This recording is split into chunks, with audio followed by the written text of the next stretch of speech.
Good morning. This is a short video about collecting wooden chess sets. This is what we're all quite familiar with, the modern plastic Staunton pattern set which we use in chess congresses and so on. And they're available on the internet for just a few dollars, and well, everyone who plays chess or knows anything about chess knows that this is a copy of a set which was designed in 1849 by Howard Staunton, by someone, probably not Howard Staunton, perhaps Nathaniel Cook. John Jaques I may have had something to do with it. And this is a genuine Jaques Staunton chess set,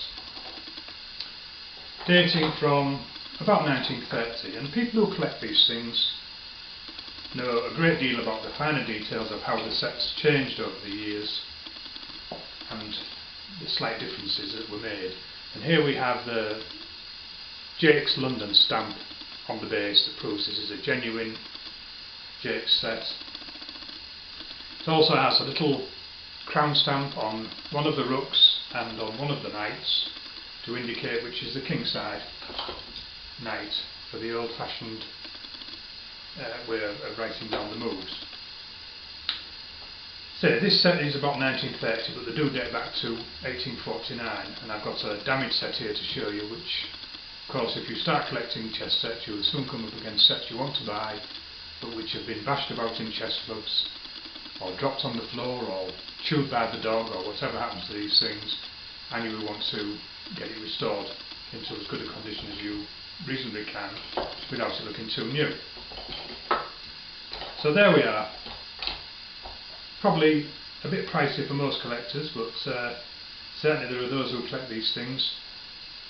3.5 inch triple weighted, as they call it, 3.5 inch king triple weighted chess set, the original box with the correct label, about 1930, somewhere around $1,000 in good condition. Less if it's damaged, less again if pieces are missing. And here we have still quite collectible little early 1920-1930 Staunton pattern set by another maker. See, the black pieces are in boxwood, not in ebony. The black pieces on that set are in ebony, and the set's not quite as finely made, and of course it has no identifying maker's stamp, and so on.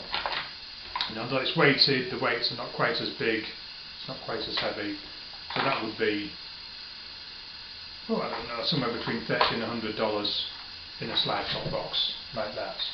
Now, before the Staunton pattern became popular, it was in use, particularly in England, but all over the world, but particularly in England, what is called the St George pattern design. Fairly chunky, and Howard Staunton had one of these as his own personal set, a bigger set than this, which he took to play Saint-Amand in Paris, took with him to play Saint-Amand in Paris in 1841, because he well knew the advantage of using a chess set that you were confident you recognised the pieces and that you were used to using.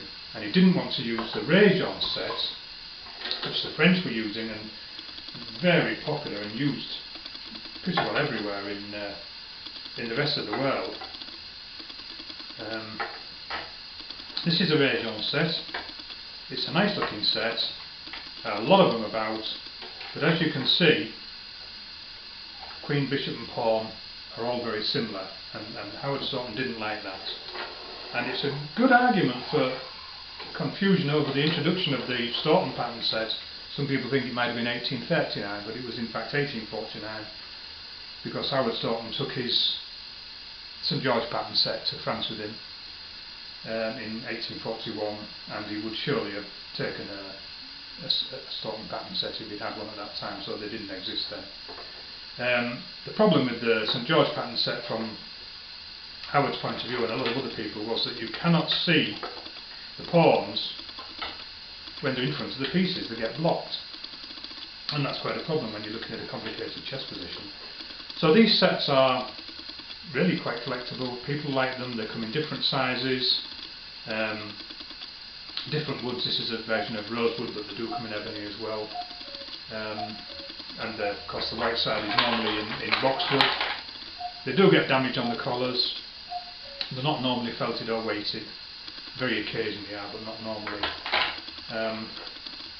And depending on the damage and the size, anywhere between $30 and a couple of hundred for a really good set, perhaps even a little more.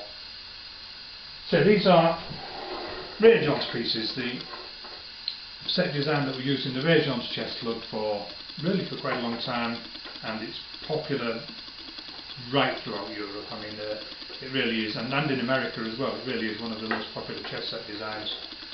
Not very stable and not very easy to see the different pieces. You can pick them up on eBay really quite cheaply, depending on the size again. And people like the ones with the knights with the glass eyes. They turn up in Staunton pattern sets as well, but they like these Régence sets with the nicely carved knights.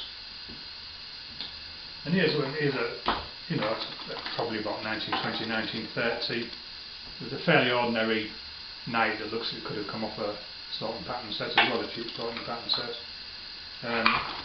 That's made in two pieces, and doing again the other sides in boxwood, as you can see there.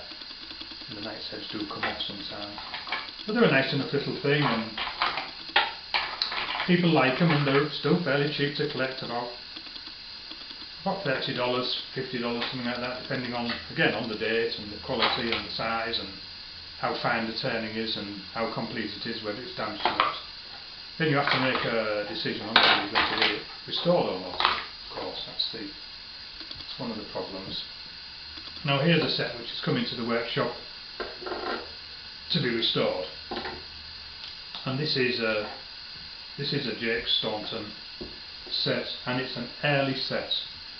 And the reason I know that is because, first of all, the king isn't stamped. I don't have the white king here, but the king isn't stamped, and that means it's before 1895, because they started stamping both white and black kings in 1895. The bishops have quite a nice open cut, and the ball's cut as well on the top there, and that indicates an earlier set. These pawns have very thin collars. You see the damage, they have very thin collars. This was altered later. They made the collars thicker, and the base trim on there was thicker. You see how the base has got damaged as well. And this is what we call the drop jaw knight, an early form of the knight, teeth on the top jaw, none in the bottom, an attractive knight. A lot of people like it, but again, this was, and in fact the ears are quite close to the head of the knight. It hasn't sustained any damage there. That's one of the places where damage is quite often occur on these sets, but this one's got chipped on the base. And one interesting little point about this set is the way the lead weights were put in. I'm just going to show you something here. One of these damaged pawns, when I can find it. Here we are. This pawn's got a big break in the bottom, that will be glued back in. But you see how the weight's got a thread on it. So these lead weights weren't poured into the piece, they were screwed in. And the turners used some sort of metal tool with 4 prongs on it. So these lead weights were brought in as billets, and they banged a tool into it, and they screwed the weight into the ebony. You can actually see the screw thread there. So let's assess the damage on this set. We've got pawns with chips out of the bases and collars chipped. These will all have to be cut flat with a small piece of ebony, Macassar ebony glued on, and then turned to suit. So this is a set with 5 black pawns, and quite unusually, normally the boxwood pawns don't get damaged, but of course with these very thin collars on these early sets they did get chipped. So again, these are going to have to be cut off, a piece added, turned down without turning any of the original off, and then tinted to match. Got 4 white pawns, 5 black pawns. Here's a fairly common chip that happens on the bishops, the bishop falls on the floor, on the ball, gets chipped off, that has to be filed back, a piece put on, and then turned down with a, and that's what this bishop's doing in, it's to give me the size of the ball. As I mentioned, the knight, no damage on the knight apart from this, that's going to have to be done. Another bishop there with the ball off. And this queen has got some very slight damage to her top, and you see how big this is, how big flared out this is. That was altered slightly later, they made it slightly smaller. King's got a lump out the base,